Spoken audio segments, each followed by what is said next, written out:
హ్యూమన్‌కి boundaries ఉన్నాయా? అంటే మనకి ఫ్రీడమ్ ఉంది కదా! అలాగని ఏదైనా చేయొచ్చా? ఎలా అయినా జీవించొచ్చా?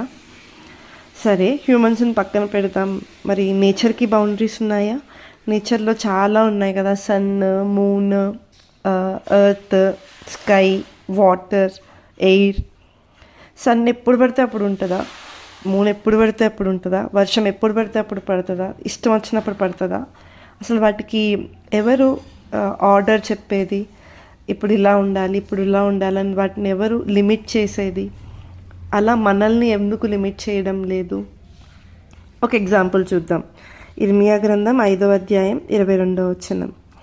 సముద్రము దాటలేకుండునట్లును దాని తరంగములెంత పొర్లినను అవి ప్రబలలేకయు ఎంత ఘోషించినను దాన్ని దాటలేకయు ఉండునట్లును నిత్య నిర్ణయము చేత దానికి ఇసుక సరిహద్దుగా నియమించిన నాకు మీరు భయపడరా, నా సన్నిధిని వణకరా.